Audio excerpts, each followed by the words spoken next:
That's good. Okay.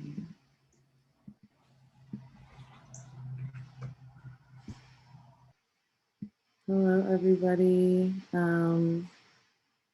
Thank you for joining. We'll just get started in a second once our panelists arrive.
Hi, everybody. Thank you for joining.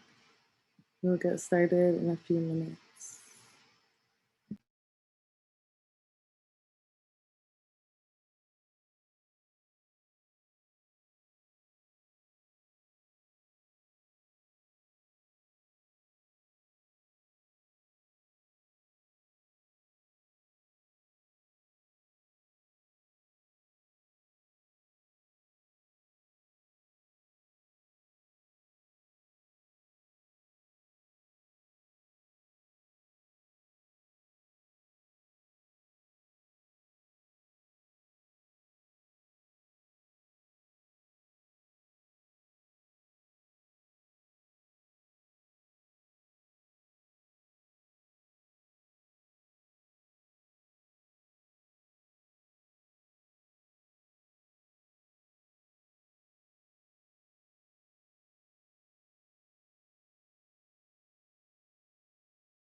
Yeah, okay.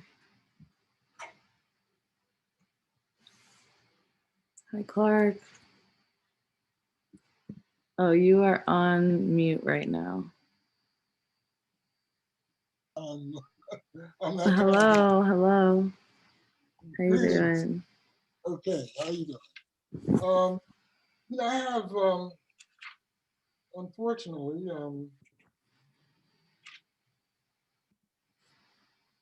I have a schedule for 1:30. Oh, no, we're starting now at 1. Oh, wow, I'm sorry about That's okay. I'm trying to find Ed and Ajowa as well. And hi, that. Yeah, attendees. they may also be thinking 1:30. That's interesting. Evidently, someone said 1:30. That might be what's going on. Okay. Because is that what happened in the original email? Did it say 1:30? It's not on my calendar. I have 1:30. Okay, Ed is going to be joining now. I hope that Ajowa is able to Thank you for your patience, everyone who's watching. We already have 5 people here. Watching us get it together. Thank you.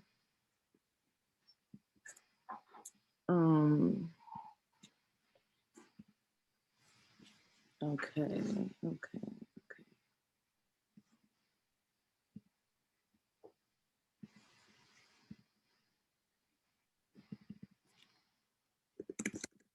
I just have to I have to tell some other folk that I was gonna join at 1 o'clock that I'm not joining them. Okay, well, thank you for making it here. I don't know. I'm trying to see if we had an original communication that about the time that was different. I know.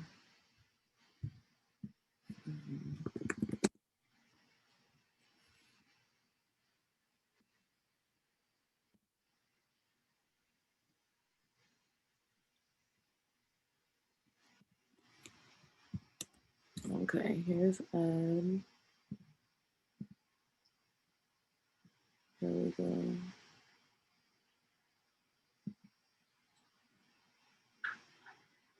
Okay. Hi, Ed. Can you hear me now? We can hear you. This is so hard. I know. I know. It was complicated.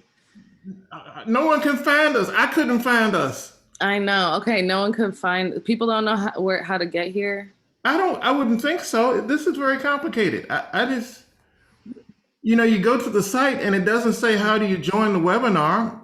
It doesn't have a thing like if you're a speaker, this is how you get in. I know. I've been looking for half an hour trying to get on. Oh my goodness. No, I'm sure it's not your fault. No, it's definitely not my fault, but I am wondering, I want to make sure that Ajowa isn't also looking because I sent the email to her as well. And I want to make sure that she's going to be able to join us.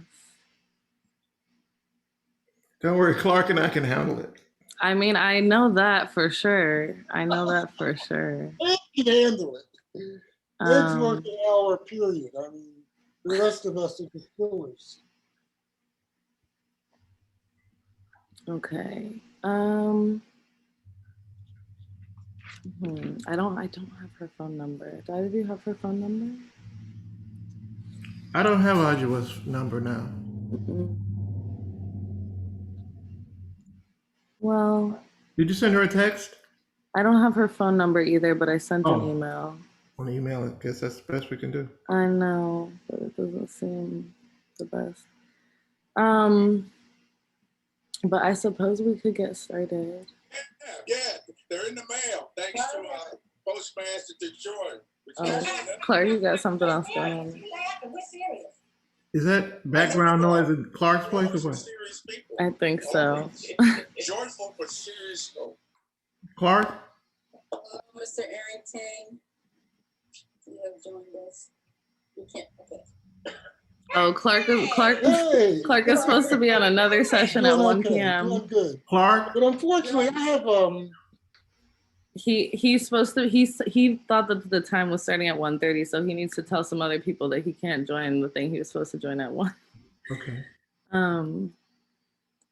But okay, so we'll wait for him to do that, and then we will get started. Yes. Is there any way for you to announce to the other participants that we're starting momentarily? Yeah, I can. I think that they're already watching us.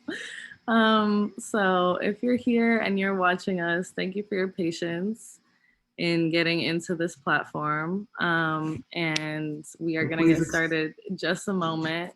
Yes. Please excuse me for ranting when I got online. No, it's, yeah, we are all figuring out this little system. So, yeah, I really hope that everything is okay with Ajowa. And let me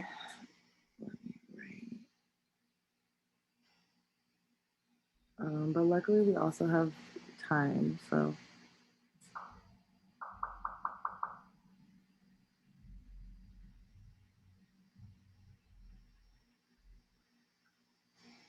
Okay.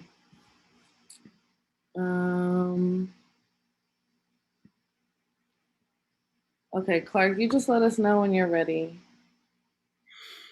He's in another meeting. Too funny. See, this is what we know about y'all, the elders. Y'all all be doing too many things. Start with me then, and then get back to Clark. Are you ready? Are you ready now, Clark? Are you with us? No, he's still in the other meeting. Maybe. He may be trying to figure out how to unmute. Clark.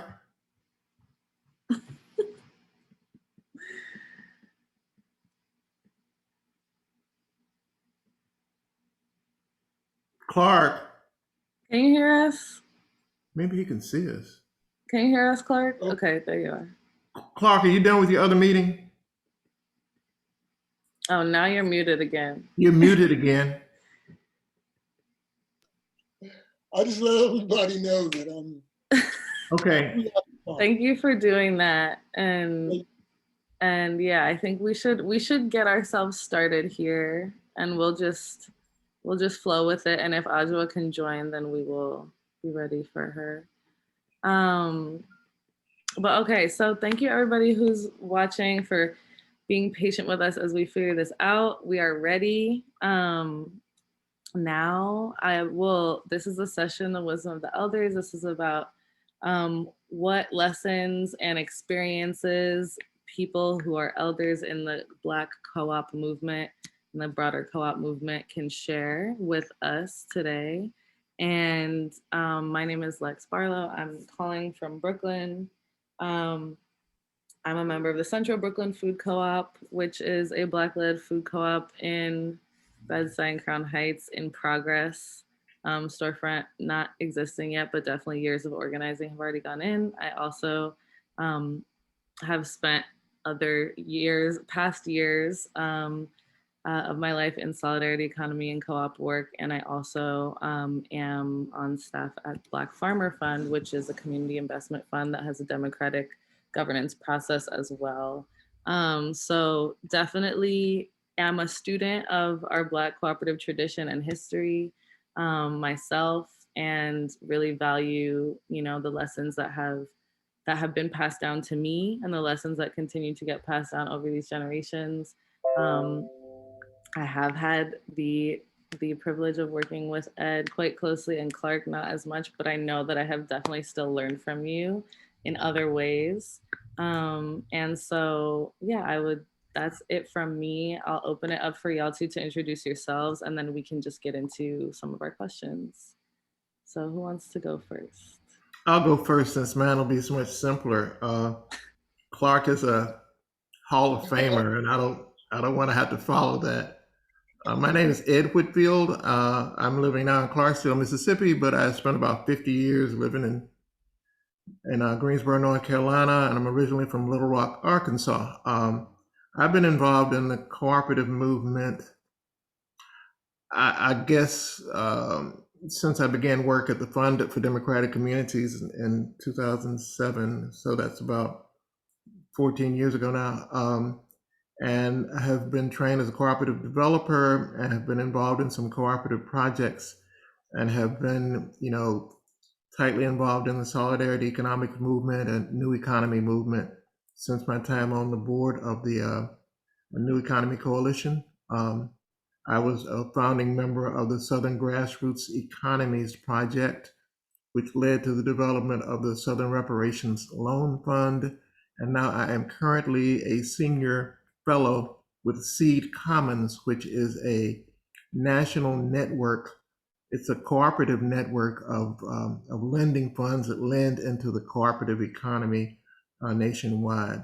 I've been involved a lot with the development of the Renaissance Community Cooperative Grocery Store in Greensboro, North Carolina, before it had to close its doors, unfortunately, just over a year ago now. So we can go on from that to the stellar Clark Arrington. Greetings. I'm like in 3 meetings right now. But how are you? I'm also a senior fellow with Seed Commons. I'm also obviously an elder. I'm mostly part of the legal team. However, with Seed Commons, I'm a lawyer, been around a long time. Notre Dame, Penn State. I live in Philadelphia. I was born in Philadelphia. Been involved in, I guess, cooperative economic development since really since law school. And I won't go into all those details, but I somehow emerged as a lawyer for the Federation of Southern Cooperatives in Epps, Alabama, and I learned about cooperatives. I was very much into Marcus Garvey and Black economic development empowerment. Practiced law in Mississippi, did some really interesting legal work in Mississippi, part of the first fully integrated law firm, Black folk, white folk, women, men, we were everybody. And we took on everybody. So we had a very controversial practice. Was not sort of your traditional civil rights practice, but it was a very interesting, exciting practice. One of our cases, Hogan v. University of Mississippi for women, is a Supreme Court landmark case dealing with gender discrimination. But from there, I ended up in Boston, Somerville, Cambridge, with the ICA group, which was at the time, I guess it would have been mid-'80s, probably one of the few organizations in the United States, consulting organizations in the United States, that focused on worker ownership. And we, created the ICA bylaws and still in existence, LEAF, the ICA Revolving Loan Fund. And we principally supported worker-owned businesses based on cooperative models and based on Mondragon. The ICA bylaws are based on a sort of interpretation of Mondragon operational activities, interpreted as a U.S. corporation, a sub-T corporation for the United States. And there's still sort of the classic set of bylaws for a cooperative. You start with the ICA. From there, I went on to this company called Equal Exchange, which so I learned about capital accumulation. So I worked at the SEC. I learned about co-ops at the Federation of Southern Cooperatives. And then with the work I started with Equal Exchange, I learned about fair trade. And it was a very interesting experience. As in, I don't know if you would Google Equal Exchange. I mean, we were, it's a pretty established company at this time, but back in the day, we basically supported revolutionary struggles throughout the world. Pursuant to fair trade principles, we only dealt with cooperatives. In developing countries, their primary product was coffee, so Nicaragua, South Africa, El Salvador, Colombia, Mexico, and then later India, right now Palestine, we sell olive oil from Palestine. So it's all produced by cooperatives, and it's all done pursuant to fair trade principles, which means it's organic, et cetera, et cetera. And then I left the United States. I moved to Tanzania for basically 15 years. And I did some really interesting work in Africa. I loved Africa, but, sort of needed to come back, children, grandchildren, et cetera, et cetera. And I ended up, I started with New Communities when I came back. I was a consultant with New Communities in Albany, Georgia, the first community land trust in the United States, or at least it's credited with being the first community land trust in the United States. And then from there, I ended up what was called the Working World, which is now Seed Commons, and having the great misfortune of meeting Ed. And, and so we worked together and we fellowshiped together and we struggled together. One of the projects we're very much involved in right now is the purchase of this mall in Los Angeles, Crenshaw. It's the Baldwin Hills Crenshaw Plaza. It's a $115 million acquisition. And it'll be based on, assuming we get the property, we've got the money, which thanks to Ed helped raise $115 million, which I think is monumental. Not that much money has not been raised ever by a Black community-based organization. Surpasses everything Marcus Garvey did, Nation of Islam did, Leon Sullivan did. You know, and it's an interesting project because it'll be anchored by cooperative principles once we get the property. So let me move on. Thank you for sharing all of that. I have so many questions, but I actually would like to start with the question of who are your teachers for each of you, if you want to name specific people or just in general, and kind of how do you see yourself as part of this longer Black cooperative lineage and tradition? Where do you see yourselves in that, and who has taught you as a part of that?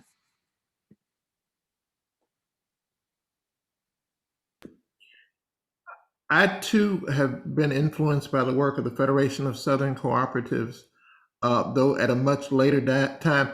At the point I was in touch with them, Clark had already done a lot of work in supporting them and helping to create some of the systems and understandings that they had. So people like Ralph Page, who I knew when he was executive director, and now Cornelius Blanding, who was there, and certainly John Zippert, and his wife Carol Zippert, who is very close with him. They were at the Epps Rural Training Center in Epps, Alabama. And quite frankly, Elandria Williams, who used to be at the Highlander Research Institute in Tennessee, spent a lot of time talking to me about the existing solidarity economic efforts before we collaborated in the creation of the Southern Grassroots Economies Project, trying to build a new economy movement in the South, not wanting the Southern states to be left out of some of the economic resilience work that was being done in other parts of the country. And it became clear to us that the Southern states were never being completely left out because the Federation of Southern Cooperatives predates many of the efforts going on in any number of other places, since it is at this point almost 52 years old, and it's been doing its work out of necessity, growing out of the necessity, which again, I think is an important part for us to consider as we understand what the solidarity economy is, cooperative economics is, that it largely grows out of communities struggling for their necessities out of necessity. And in the course of that, people come to cooperative principles of how to work together. And certainly one of my teachers would be, and that I met in the course of some of that same work and some of the conferences that exist. I think we might have met first at the the U.S. Social Forum in Detroit with Jessica Gordon Nimhart, who's I like to count as a personal friend.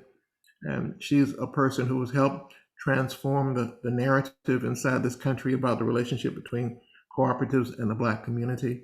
And that's work that has been very, very important in helping to lay the groundwork for the stage where we are now, where there's a growing number of Black organizations and Black activist folk who are explicitly engaging in cooperative economic activity. And I use the word explicitly because I think that people have implicitly been engaged in this activity even longer, even before they had language for it. Yeah, real small world. Just about everybody Ed named, I would also name. Starting with John Zippert, Carol Zippert at Federation of Southern Cooperatives. I was Charles Prejean, who preceded Ralph Page. He was one of the founders of the Federation of Southern Cooperatives. And I had the good fortune to work with Charles. I'd also say David Ellerman, who's an economist, who's done a lot of work around Mondragon and was instrumental in helping us translate Mondragon principles into bylaws for subchapter T corporations in the United States. Ed Whitfield, is one of my instructors, teachers, someone I learn from constantly. One of the things about Ed is he's totally grounded in values and principles. And sometimes, other objectives can sort of get in the way, or not get in the way, but can distract you, can take you down another path. But Ed keeps all of the organizations that I'm involved with, that Ed is involved with, are very grounded in principles. And it's beyond just cooperatives. It's about social justice. It's about economic justice. It's about human rights. So Ed is a very important inspiration and influencer in my life. But I would also go ahead and say Jessica Gordon Nimrod. She's a friend of mine, and her work, Collective Courage, is just it's the Bible as far as cooperative economic development, certainly among Black folk. And then I was inspired by Marcus Garvey and his capital formation efforts and cooperative efforts. Reverend Leon Sullivan, I'm from Philadelphia.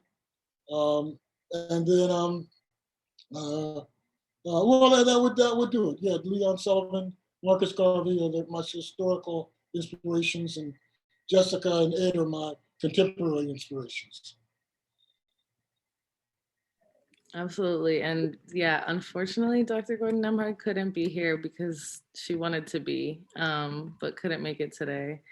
And yeah, absolutely. I think, one of the things that I have learned from her, among so many things, is that so many of the examples that we look to historically, the cooperative examples, came out of people sitting together and studying together, or sitting together and saying, so the study that we do now of these examples is not only important for us to learn, but it's also us embodying this same practice that our people have done for a long time, which is we actually need to learn from each other on purpose, right? It's not just something that happens by accident, but it's like this active learning process all the time. So yeah, I really appreciate both of you sharing that. And, I wrote my senior thesis on the Federation. Ed helped me a lot. So I also have been a student of the Federation for a while as well, in college back in the day, not so many years ago. So yeah, continuing to build into this, I mean, with all of the years of experience, oh, were you gonna say something, Clark? No, did I hear? No, okay. Yeah, continuing to go into this, I would love to hear, this is kind of a big question, but I would love to hear from both of you, and also hear what you think of each other's answers to this. But why cooperatives as a broader strategy for Black liberation or for Black people? You mentioned, Ed, earlier, people have approached this out of necessity. It hasn't always been under the name co-op. There's cooperation of many forms, right? But why is this a strategy that is important, is viable, is powerful for Black people in the broader struggle for Black liberation in this country? And I'll just say in this country, but of course you can also expand it. So much of life and consequently liberation is caught up in economics.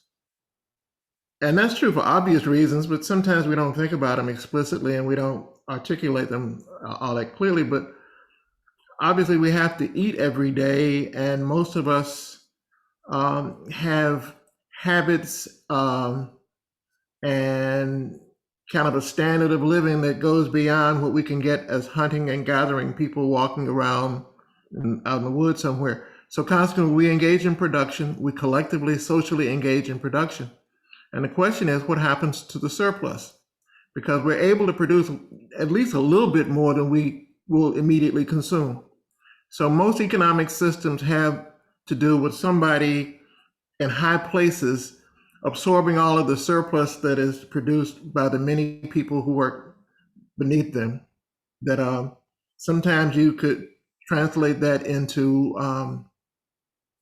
building gigantic monuments. So we see in Egypt the pyramids as a monument to the fact that the people in the agricultural sector in Egypt were able to grow enough food and produce enough surplus to feed all of the people who were in the Egyptian government and aristocracy, as well as all of the many, many people who were employed doing the labor building the pyramids. All of this is a product of surplus. So when we're talking about cooperatives, we're talking about building systems where the people who engage in that collective labor share collectively in the product of that labor and participate democratically in the decision making and the governance of how that labor is allocated. So it is the democratic governance, it is the democratic sharing, it is the democratic ownership that separates a cooperative economic activity from other economic activity.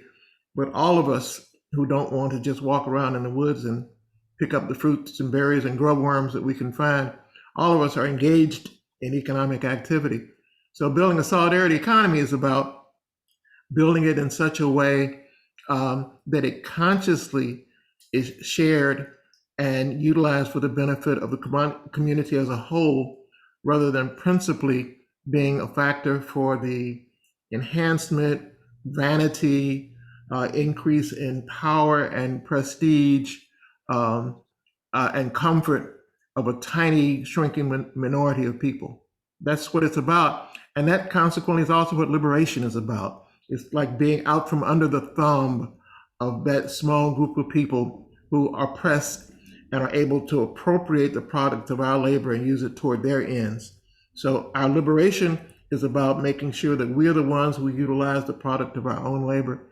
And that is very much what the cooperative economic movement pushes us toward, even though we find ourselves doing it inside the context of a larger system that still has those negative features.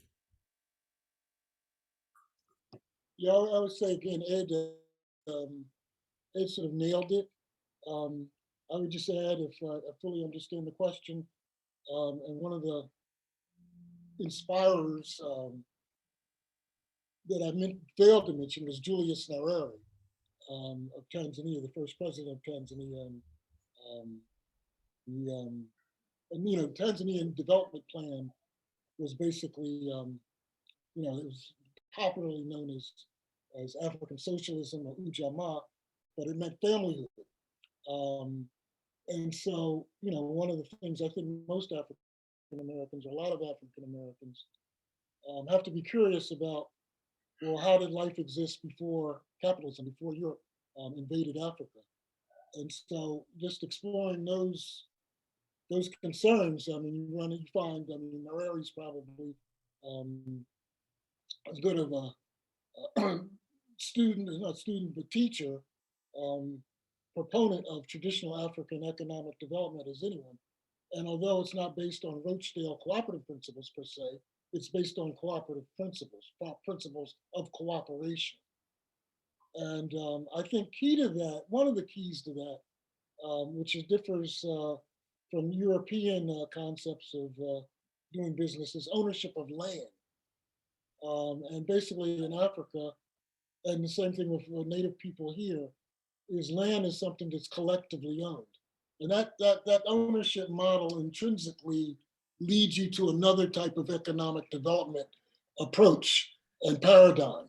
And certainly it takes you away from the paradigm where, we became enslaved, Africans became enslaved and were brought to the United States. So from the inception, I've always been like, if I want to be a Black capitalist, but do I really want to be a Black capitalist? Do I want to really imitate this system that, enslaved my ancestors? And so I've always thought there's got to be another way. And that was pretty much what we decided to challenge at Equal Exchange. That if we could not create an economic production system that was humanistic, that took into consideration all of the stakeholders involved in production, the earth, the environment, workers, consumers, families, then something was wrong. Something that we needed to really sort of look at some other way of doing business. And so that was the whole purpose of equal exchange was to create a system that was based on values that took into consideration all of the stakeholders and provided a more equitable distribution of surplus, as Ed has indicated. That wasn't necessarily tied to ownership, but as much tied to needs and sustainability as anything else. So I guess I just would leave this with that.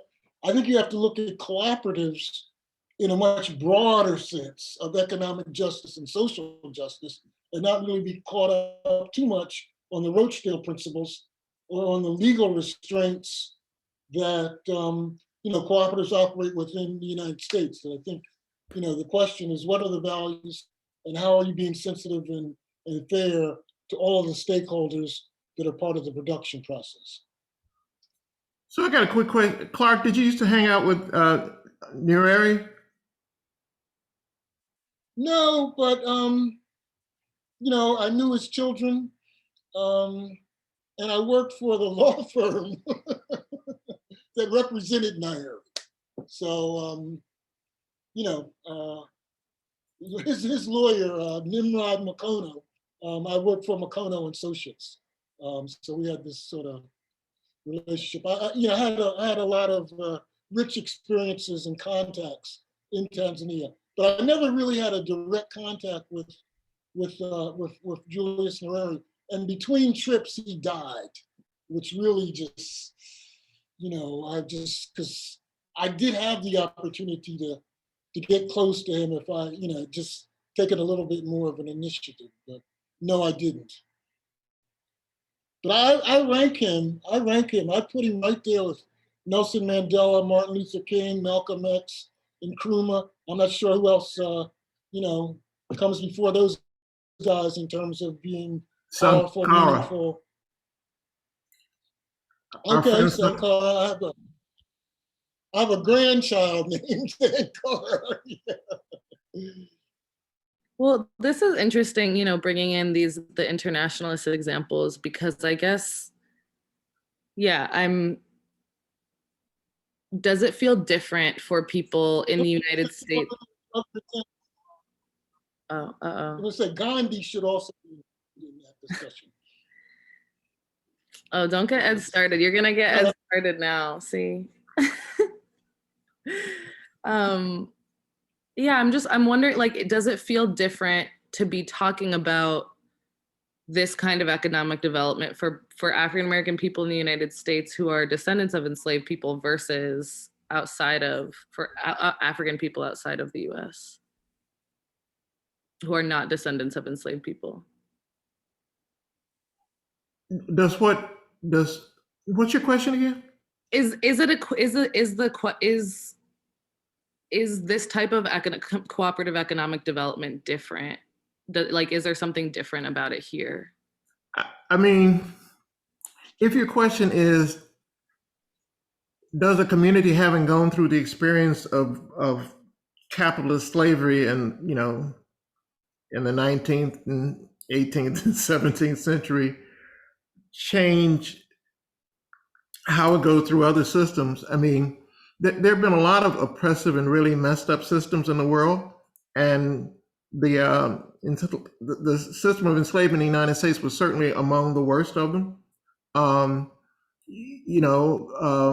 The child labor stuff and poverty in the streets of cities in Europe was nothing that would be beautiful. I doubt if anybody would want to change to emulate a lot of that. So there have been all kinds of mess up systems that have led people to recognize a need for trying to develop an economy that works for everybody. My contention is that the US economy not only doesn't work well for Black folk in the United States, it doesn't work well for most other people either. Some of them don't know it because they're part of a buffer stratum that has been intentionally set up between the people at the very bottom and the people at the top to cause confusion. And one of the biggest confusions it's caused is they're confused. And we're also confused because a lot of us, see anybody white and assume that they're part of the ruling class or that they are all rich. And it's not true. They're not all rich. They're not all actually rulers. They're part of the ruling race. if that means anything, but their own position in it is, a lot of them is really kind of messed up. I mean, I've seen white folks, crawling around in their own waste and vomit talking about, at least I'm not black. And it's like, I'm thinking when I look at them, at least I'm not you. So, I mean, this is a confusion that has generated as part of the ideological mess that has come into the world. I think we're in the best position to clean up that ideological mess when we all know how to eat well and are in charge of the product of our own labor. And then we will engage in a lot of the other kinds of healing on one hand and transformation and clarity on the others. But again, I said this thing about our efforts toward cooperative economics grow out of necessity and for necessity. And I mean that it's rooted in the fact that one of the common things that we all have to do is figure out how we're going to eat and take care of our basic needs. And coming up with a rational way to do that can lay the foundation, the groundwork for everything else. And that's true of Black folk, wherever they are in the world, and quite frankly, the vast majority of everybody else as well. So. Yeah, I would agree with everything they just said. And, I think African people, African descendants of African folk in the United States are positioned and have a sort of a vested self-interest in challenging the existing system, existing capitalism, because of the damage, the experience we had. But, my work with the ICA was with white folk, mostly white folk. My work with Equal Exchange was, our core group, were basically a group of white folk, but we had relationships with Africans, with Latin Americans, with Asians, it was a global movement. And race was just incidental. It was all about values. So, but I think African Americans are uniquely positioned to bring that agenda and enforce it as a discussion point because of our experience. That's interesting. Yeah, that last thing that you said. Do you agree with that, Ed?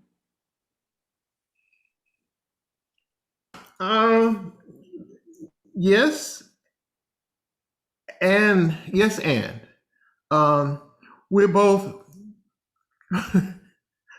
The funny thing about uniqueness is everybody is. So we're placed where we're placed, and so this is where we are. So this is where we have to go, and so we should use our reality, our experience to figure out what it is that we need to do, what it is we need to understand, what it is we need to explain, what it is we need to build. That should come from where we are because that's where we are.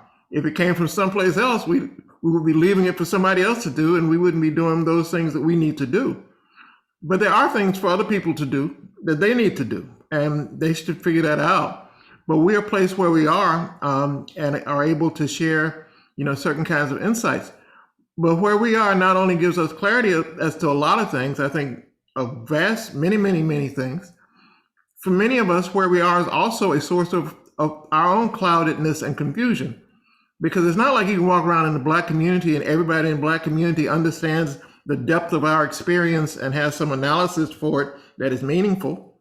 There's some people who think that the greatest life is the thug life. That has grown out of our experience as well. And, I'm not going to attribute that to everybody, nor do I attribute those points of light and clarity to everybody. I think that we bring what we bring, and that those of us who have spent a lot of time working really, really hard, not out of ego, not out of self-gratification, not out of selfishness, to understand the world that we live in and share it with others who've taken on roles and responsibilities as organizers and as educators and as builders, have a responsibility to the rest of our communities to help everybody, reach the point where, human dignity and human self-expression and human agency is the characteristic way that people engage in the world, as opposed to some exception. And I'm proud to be who I am, where I am, have come up the way that I did. And it's also clear to me that that hasn't been the situation that everybody else has. And that I've had some privileges in spite of the fact that I'm Black, and there's some other things that privileges that have been denied to me that has come along with the fact that I'm Black and how some people have perceived it. I wouldn't trade places with them, not for a second. I don't want to be a racist white person in the South or anywhere else. I don't want to be a white person, period. I just don't. So yeah, we have a unique experience, but everybody does. And we should use our unique experience. Everybody's experience is unique to them. That's what I mean, Clark. I understand you shaking your head. But we should use our experience to do those things that need to happen, again, for our liberation and consequently for the betterment and improvement of the world. Let me just footnote on that to say, the dominant and domineering economic system and power in the world right now is based on capitalism. And the foundation of capitalism is slavery. And we were the objects of slavery without recognition. Therefore, they want to say that capitalism was a post-slavery operation, that capitalism evolved as from feudal to slavery to capitalism. No. Capitalism is fundamentally based on the wealth that was generated, the surplus generated from slave labor and enslaved Africans. And we were those people. And so from that's the perspective, and I don't think Ed and I are differing in our approach here. Ed is being much broader, saying everybody's unique. But I'm saying in relationship to capitalism, we have a very special relationship to capitalism. And that's what we need to bring to the table, to say, no. I mean, I had to challenge myself about being a Black capitalist. What did that really mean? And so, yeah, that's the perspective I'm coming from. I got you. And I'm really glad you challenged yourself on coming to the table as a Black capitalist. I appreciate that. And because I think you've been much more useful to the world as a Black cooperator and a advocate for solidarity, economics, and humanity and such. But I'm reminded of the fact that there was a group of people who are living here in the Western world who had their whole continent stolen out from under them. So their position is unique too. They had the theft of silver out of Latin America, and what it did for the economies, in Europe, was a unique fact too. The theft of gold, the harnessing of resources out of China and India that you would set the British Navy off the shore and shell. Those are what they bring to it. And so everybody brings something. And I'm not trying to diminish what we bring. I think it's important because that's who we are. So this is what we've got, to offer into the discussion. And certainly in terms of having been the labor that created much of the wealth for the emergence of capitalism, that's certainly true. There were other people who were the stewards of the resources, the precious metals that ended up kind of forming a large part of the basis for the monetary system at an earlier point, even though money tends to be fiat money this day and time. So now it's the Bitcoin miners who possibly, whatever. But all I'm just saying is that we are where we are. We have a really, really important role to play.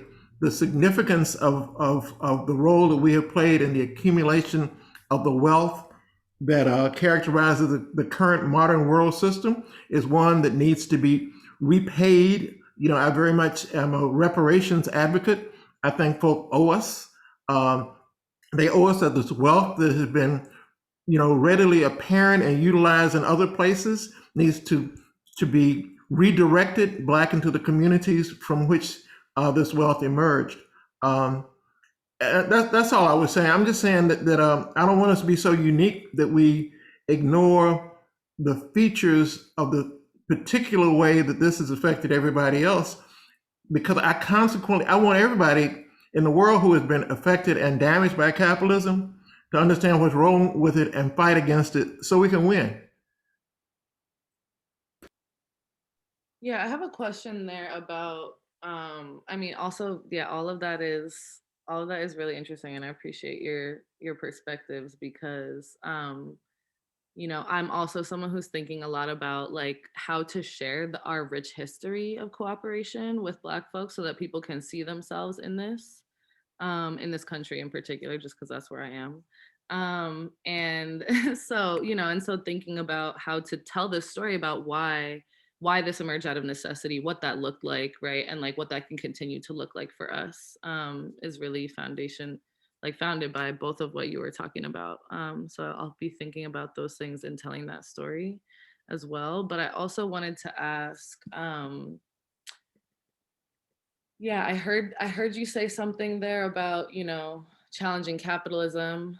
And I would love to hear both of your perspectives as well on like kind of the, you know, what people call it like the resist and build strategy, or like the ways that co-ops are both like creating this new or return to way of being at the same time challenging these like extractive and other like dominant things. Can you talk about how you see co-ops doing that, or how you have over time seen co-ops both like creating space for the new thing while also dismantling the old or the oppressive or unhelpful? I had an old friend, even older, an old friend I know way longer than I've known Clark, named Lloyd Hogan, who was a political economist. Um, and I knew him in his 90s. But one of the things he used to talk about, we used to sit around his house and talk. One of the things he used to say was, he said these oppressive systems are very, very resilient. You start fighting them head on, they have all kind of ways to absorb the blows and do something else. So what you got to do is realize that they won't last forever anyway, and they're going to fall. And you need to be building the structures that will outlast them, rather than fighting head on and letting them beat you down. So he suggested kind of stay under the radar thing. You see, you can find all kind of ways to be building some structures that are different from this under the radar, so that they don't crush you and try to destroy you, and so that then you will end up creating the models that people will want to emulate moving into the future. So I I'm never all that good at staying under the radar. So it's like, maybe the radar's caught us. There's a little blip. But on the other hand, this idea that we have to create something, we have to build something, that we can't win just by um, fighting it. You know, I've heard people say things like we have to render ourselves ungovernable. The fact that the capitalist system is not adequately able to govern us is something that's built into capitalism. We don't have to make ourselves ungovernable. As long as we stand for and defend our own needs and interests, that will be sufficient. We have to, you know, organize broadly. We have to get the vast majority of our people to recognize that there is a new and different and better way to be structured and organized, because one of the ways that capitalism asserts its dominance is to convince people that it is the only alternative, and explicitly so. That's what Margaret Thatcher used to say, TINA, there is no alternative. People regularly say capitalism got problems, or, you know, but it's still the best that there is. And we have to recognize it's not the best there is. It has problems that can be resolved, that can be corrected, that we can build something better than this, and we should.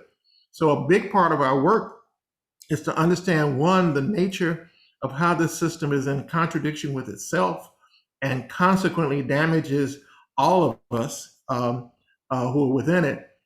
At the same time that we're building alternatives to it to show that a different system is possible, as we continue to point out the contradictions of that system and why it's not inevitable, why it's not natural, and why, quite frankly, it isn't even good.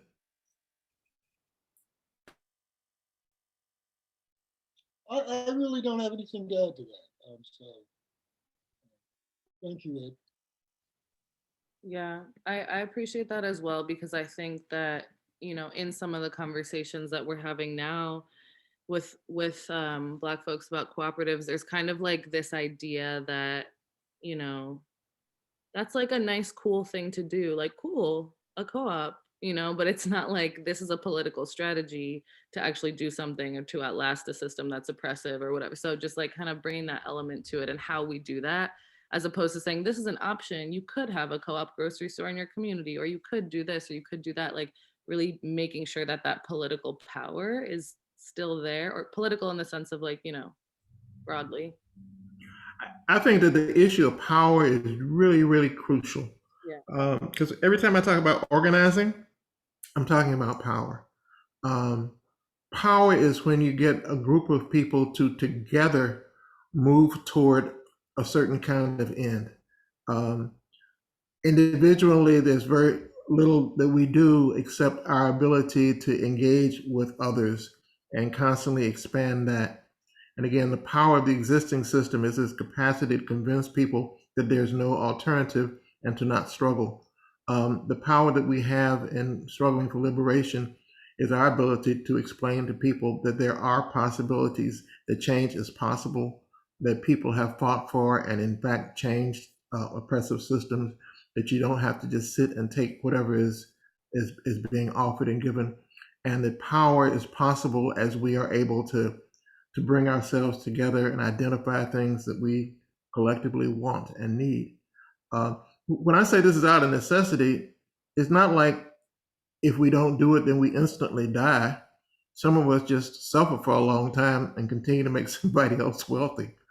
And so, I mean, that's possible, but we're not talking about doing everything that's possible. We're talking about narrowing our own actions to that subset of the possible that ends up moving us an inch at a time forward. Or in Fannie Lou Hamer's case, 5 feet 4 inches forward. She said, if I fall, I'm gonna fall forward. And so, none of us will live forever. And so in the course of our lifetimes, which will be very short to much, much, much longer, we have, to me, a responsibility to try to make the lives of all of the people that follow after us better. And that's, an option that we have. And to do so, we need to be thinking about how do we contribute to building, a better world. And that includes building these cooperative collective structures where we share governance and we share the benefits, the resources that come out of them. Co-ops. Again, I fully agree. I think it has to be holistic. I mean, I think that's one of the lessons from Mondragon. That it's not just the grocery store, it's the hospital, it's the school, it's the movie theater, it's the baseball team, it's the whole economic social system has to be based on some type of association that's valued, that's based and grounded in values. I also think it's about striving to build community. And I think Ed and I are involved, I think an LA project, we're talking about some Black folks, some community folk controlling 40 acres in the heart of a Black community and turning it into an urban village, a commons, is going to serve as a model for what community can look like, where we may incorporate certain cooperative principles into the covenants of the deed, which will then require, that certain values be carried on, and whoever leases the land. Of course, there also could be principles put into the provisions, the covenants of the various leases, the ground leases, so that you start with the land and then build up from that, so that everything has the same shared sort of value-based, housing, et cetera, grocery stores, community garden, educational systems, et cetera, et cetera. And and I think that's where we need to be moving. Ed and I are also involved, it's crazy, with a group in Mississippi. They call themselves New African Community Economic Development Association, operating out of the Lumumba district. And they're basically, successors to the Republic of New Africa. but there are land-based community development organizations that consist of, at this point, 8 investment clubs that have accumulated well over, I know it's about $1.3 million, but it's community money. And their goal is to build, they would say a nation, but it's to build community out of these counties that are majority Black and are contiguous, and which we generically call the Black Belt, but extends throughout most of the South. But I think that's where we're moving toward. So it's not just the grocery store, it's the community, it's the village. I don't necessarily it has to be the nation state, but I think we do have to think now about where's America going? What's going to be you think this is going to be our political situation for whatever, that the white nationalists are going to go back into the closet? I think we got to look at some other options here. And it may be a much more sort of balkanized European sort of commonwealth of different nation states that are associated based on treaty and based on other associations. And ours needs to be based on values, but that's a whole nother lecture.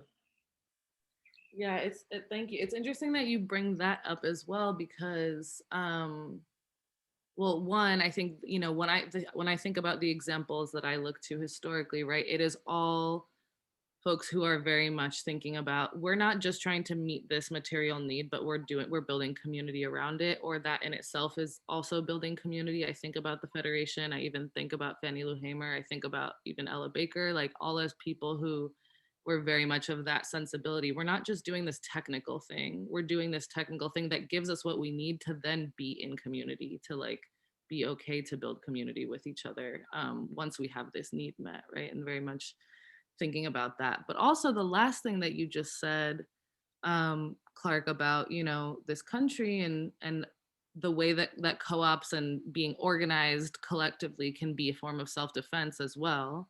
I wanted to actually ask, one of the other things I have learned from Dr. Gordon Nemhard in particular is also about the history of sabotage of Black cooperatives and Black cooperative type efforts. And that's part of the Federation's history, as well as really all of these examples where really bitter white folks try to take things down or successfully do. I'm curious if there's any lessons around what that might look like today, or in your experience, what we might be up against in that kind of respect.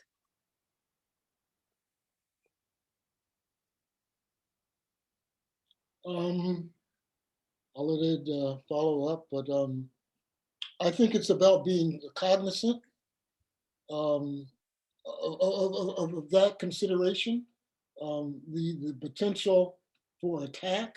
And I think Jessica lays that out brilliantly, that at every move Black folk made to build economic power through cooperatives, we were attacked, we were destroyed. I either go further to Marcus Garvey, who accumulated millions of dollars in a for-profit enterprise that, much of it was based on cooperative principles. I mean, they had more than just a shipping line. They had a newspaper, they had a publishing company, they had a doll manufacturing company, clothing manufacturing company, and there was patronage distribution in all of those organizations. But the attack on Garvey, I think sent, which ended up having him deported and put in jail. I think that put a chilling effect on our cooperative, collective ability to engage in business. And I think from there we moved to the more safer sort of non-profit-y type sort of development strategies. And because we were, just culturally, we were afraid to go into business, even as cooperatives. Because if you'll notice in her book, there's you sort of get through the 20s and 30s, and the next thing that's happening is the Federation of Southern Cooperatives. It's like 50 years later, where there was this massive cooperative effort throughout the United States at every level within the Black community. And then all of a sudden, and then we have the Federation. And that's where you sort of get Gandhi in there, because he influenced the Federation and their whole land gift movement and their community land trust contributions is what Charles Prejean and Sherrard and McKnight brought back from their study trip. They didn't go to India, they went to Israel, but they studied the Moshav, they studied the kibbutz, but they were influenced by Gandhi. I mean, that's what led them on their journey. Anyway, that's a little bit off there, but yeah, I think so as a lawyer, I make all my clients and all the folk that I'm associated with, you've got to have a defensive posture, and you've got to cross all your T's and dot all your I's. Garvey went to jail on, mail fraud, which would today be 10b-5 securities fraud. So we've got to, there's all kinds of traps out there, and we've got to be very careful, and we've got to protect ourselves, at least legally. And then having land-based communities gives us the ability to protect ourselves physically. Yeah, before you jump in, Ed, even before, I just want to share, even before Marcus Garvey, that whole mail fraud thing was worked on Callie House, who started the reparations and mutual aid work that was happening in the 1890s, where folks were, pooling resources and getting together and then demanding for reparations in the form of pensions from the United States government. And they were like, no, none of this. Y'all are getting way too organized, way too big for your britches. It had been 30 years since 1865, so that tactic, right? They've been working for a while, for generations now. But Ed, do you want to jump in on this question too? No, I would have raised Callie House, but you did. The defensive, again, I'm here in the Mississippi Delta, where question of a defensive posture is something that takes on legal and political and social and other aspects. Because it used to be when you say you had to defend yourself, you weren't just talking about in court. So I think that we have to, remember. Now? Huh? Just used to be? No, I mean, it certainly continues to be the case. So we have legal strategies and we probably have to have or need to have other strategies, some of which probably aren't even good to talk about in public venues. Have a small circle of friends and talk about what you need to. But I only say that to say that, some of us go down like Marcus Garvey, some of us might go down like Fred Hampton. So, just be very careful.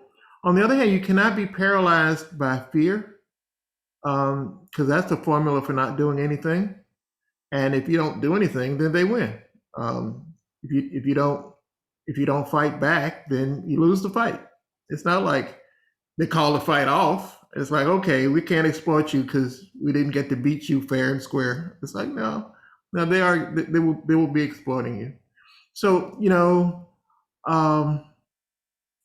I think that, you're saying we have to pay attention to that. We have to pay attention to, a wide variety of factors and take very seriously what it is that we're doing. In a way, these are life or death issues. And there are, fast ways to die. And then when you look around at some communities, you recognize there are also slow ways to kind of choke and suffocate and rot away. And we don't want to be doing that either. We have to defend our communities, defend our children. A lot of children are without a lot of the tools that they need to to fully defend themselves, and they need homes that are supportive of them.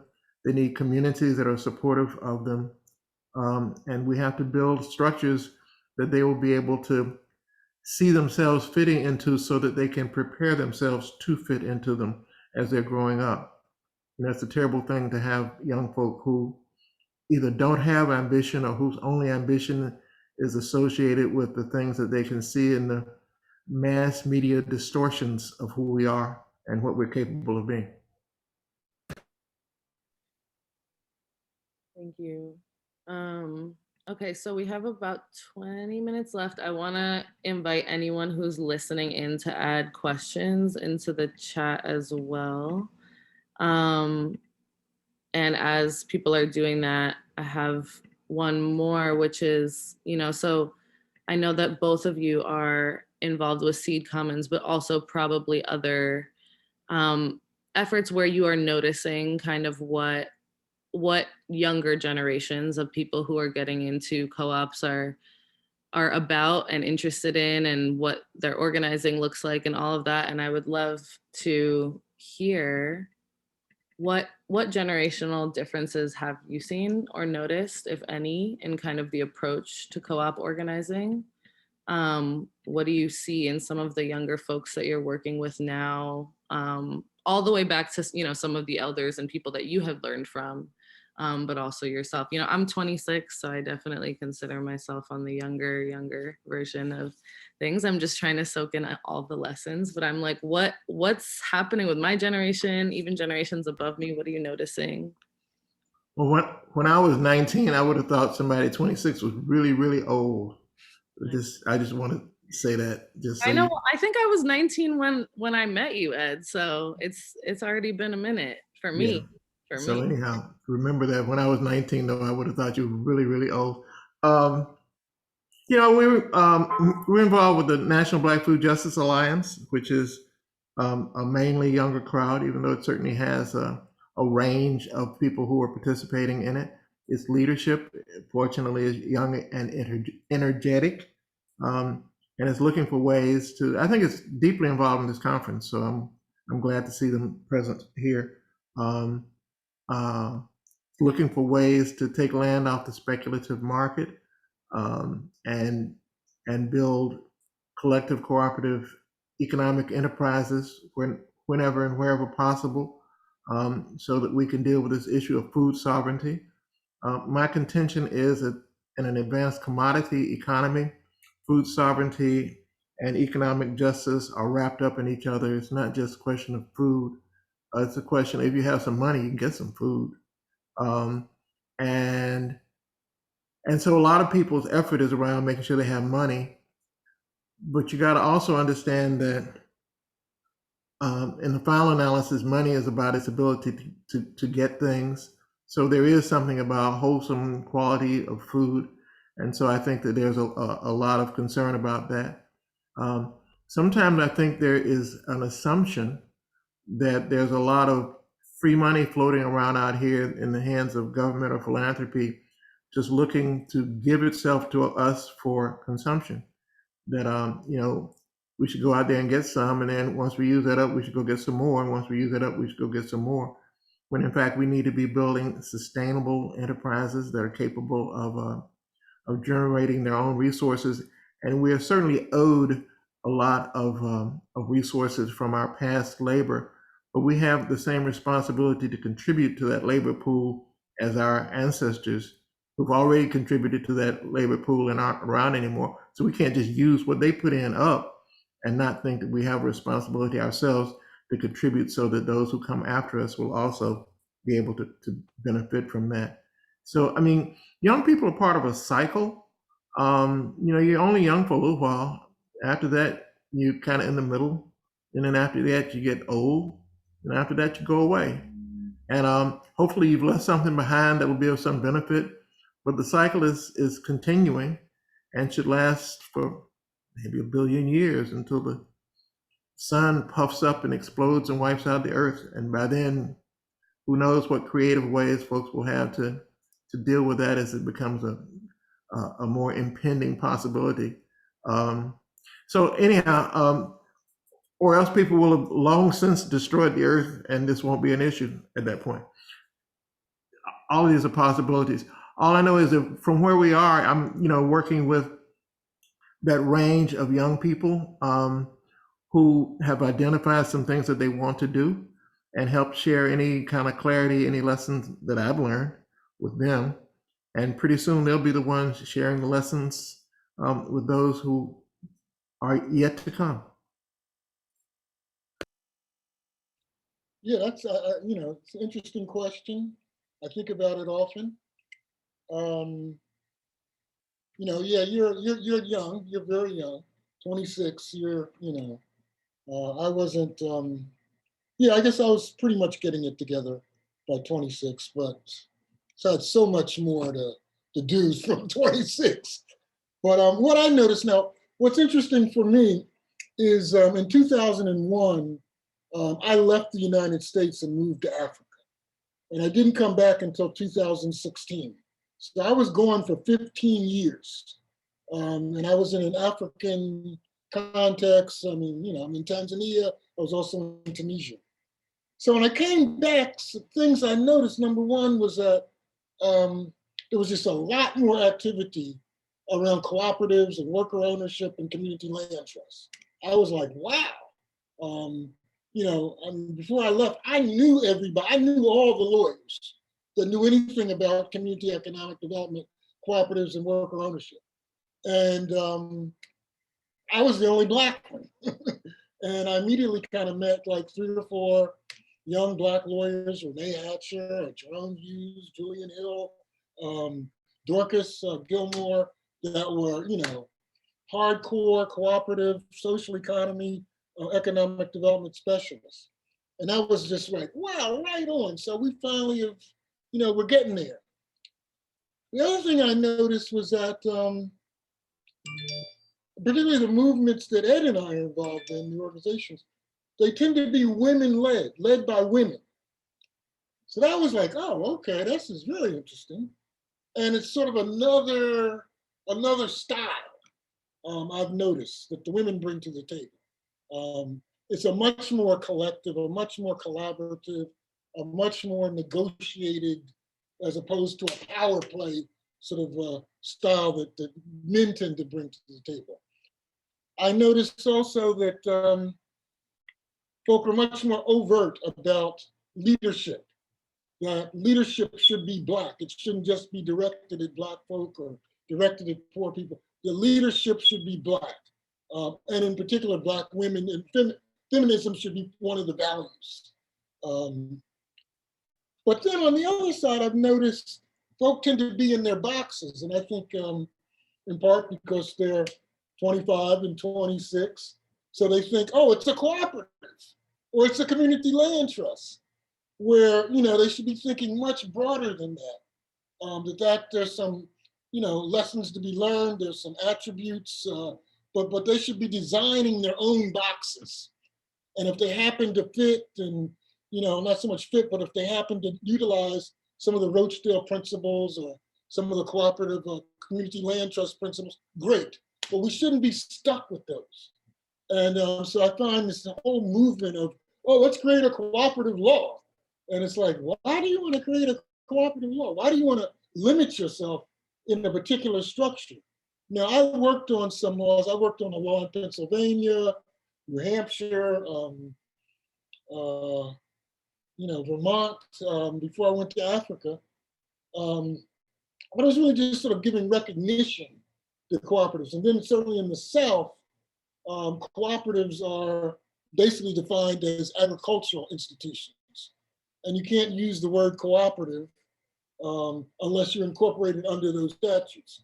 So, and then there's a whole capital formation piece that I think needs to be addressed. But otherwise, I say, hey guys, stay away from that. Be flexible. Find yourself a good creative lawyer. You form a sub-C corporation or an LLC, which is what the outside should look like. And then internally create your own system. The lawyer should be able to do that. That's what I've noticed. And I really appreciate it. I will say, the women-led piece, I went to Africa. I was a old school male chauvinist, and I come back and, my bosses are women. So I've had to sort of adjust some of, at least my language, not so much my behavior, but certainly my language. But that's very liberating. I mean, in terms of progress. So because I'm finding that young Black men are much more sensitive to gender equality and to respecting Black women, at least in the organizations that Ed and I are affiliated with, than they were before. I mean, before it was like all Black, pretty much male leadership within the Black community. I remember, I was in law school when Shirley Chisholm ran for president, and she was not endorsed by the Black caucus. The Congressional Black Caucus did not endorse Shirley Chisholm when she ran for president, which is like, anyway, but so that's radically changed. I mean, we look at, I look at one of them, I have several mentees, like, so the Black Votes Matter person, Natasha Brown, been with her since she was 15 or 16. The Me Too movement, Tarana Burke, known her since she was 15 or 16. And I love that they are like exercising their muscles and their power and sort of know where they're at right now. So one of the things but yeah, those are some things I've noticed, that Black women are much more in charge and taking much more of a leadership role in what we're doing. And that may be why we're more focused on cooperatives. That's very interesting. And I really appreciate that reflection, because I'm also thinking, I think as well about so many of the people that I think about also historically are women as well, right? And so it's like, well, what has changed? Because it's like, we know that Fannie Lou Hamer was giving leadership, but what has changed to make people's leadership more visible or more able to take more space up, or I don't know what, but it's a very interesting question, and also maybe transitions to the very last one I have, which is maybe this is something you already began to answer, Clark, which is, how have you noticed your own growth in what you think about this type of organizing or work over time? And that's a massive question, I know, but are there any particular ways that you've seen your own thinking change or shift in important ways as a part of this movement and as a part of these types of institutions and supporting them? That would be my very last question, which I think you began to answer just now. Yeah, I mean, I would say learning from sort of our feminist sides in terms of approach and leadership and addressing problems and framing problems has been a real growth experience for me. And I think what you were piggybacking on, was that, my own language, and, I guess also could be reflected in my behavior, to be a much more, gender sensitive, feminist person myself. And I attribute a lot to Ed. Ed is like, hey, that's not appropriate. And, it's really kept me, it's provided a lot of learning and leadership in that regard. I would also say that, my arsenal right now of techniques, of strategies is loaded. I'm dangerous. I mean, I've come through, my first job was with the Securities Exchange Commission. So I learned capital formation, from there, cooperatives, from there, worker ownership, Mondragon, from there, fair trade, global trade, then my experience in Africa to understand land and understand governance from a different perspective than the European perspective, and And I began to learn that from the natives here, that they're very, very participatory. But I mean, if you study the Iroquois nation, you'll find that, number one, women were basically in charge in many respects, although they didn't vote per se, but you couldn't run for office unless you were nominated by a woman. And the Iroquois women owned all the property. The only thing men owned basically was their saddle. They didn't even own their horses.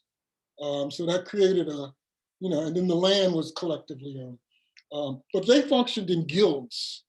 They functioned in areas, in organizations, sub-organizations that specialized in particular aspects of survival. So I've incorporated that into sort of how I can structure organizations, how we do participatory democracy. So that, for instance, most Native and even African cultures, you have say a hunting guild, or you have a warrior guild, or you have a food gathering guild, or you have a healing guild.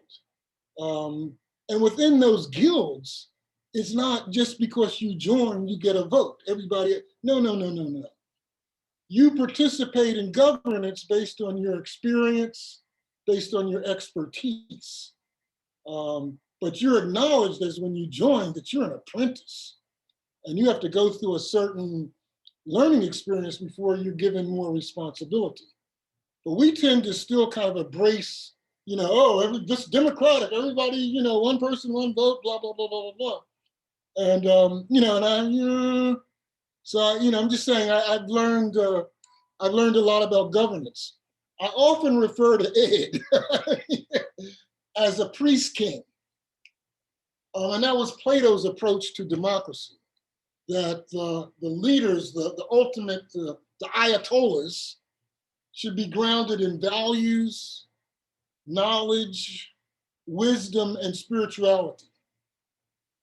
And then, whatever sort of comes through that, but that's the checkpoint. And people like Ed Whitfield, and I'm really pleased that he's very much appreciated and established within certain organizations as a priest king. But I find that that's one of the things that I've learned, is having priest kings and priest queens.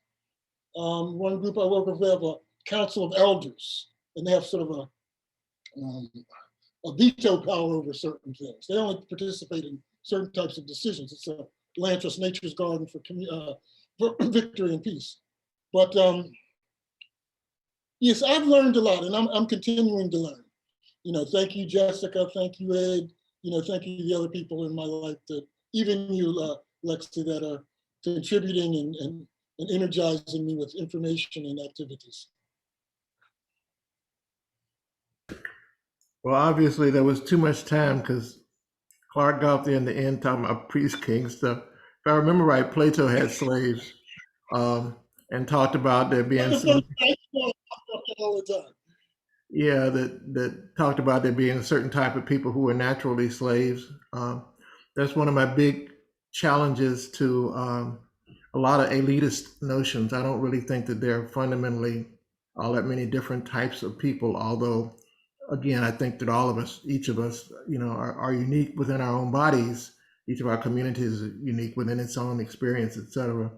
So the main thing I've learned, just speaking back to your question, is that everything is harder than it seems. But that things that are of value, that are worthwhile, are likely to be difficult, but they are valuable and they are possible. But you shouldn't approach them from the standpoint of, oh, there's this easy thing we can do. The low-hanging fruit approach is often, some of the lowest hanging fruit will be the ones that are not necessarily the ones that are going to most advance where we need to go and what we need to do. And so I would caution everybody who's involved in this work to recognize that this is a struggle. It's challenging, it's difficult. It'll be around for the long, you should be willing to be around for the long haul and to make it through the hard part of the work. And could I add, I just want to back up just a minute about the generational piece. We're out of time. I think one of the things Ed and I both are sensitive to is that I think the younger generation is not as focused on sustainability as to, okay, we're going to establish this cooperative or we're going to establish this community land trust, but how is it going to sustain itself?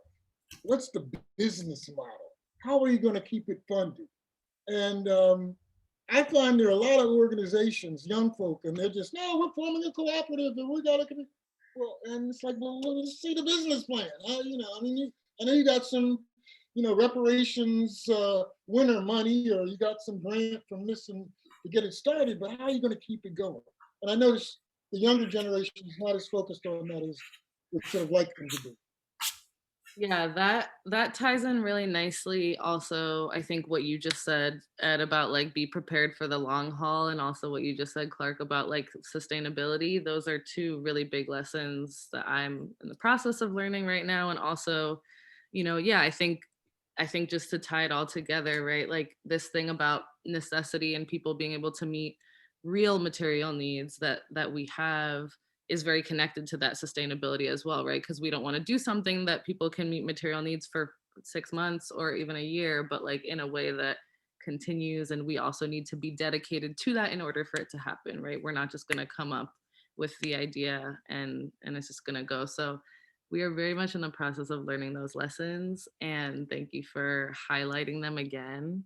And just thanks for continuing to be, you know, be yourselves models of being looking for sustainability and committing to the work long haul, because we really need that. And I know that people in my generation are really hungry for teachers as well. So thank you for being here. And that's it. Thank you everyone who was listening in. I think there will be a recording of this that we can share around. And yeah, enjoy the rest of the conference. Ed and Clark, thank you so much for everything that you shared now and always. And excited to continue to find each other out here. That's it. All right. Take care. Bye everybody. Thank you so much. Bye.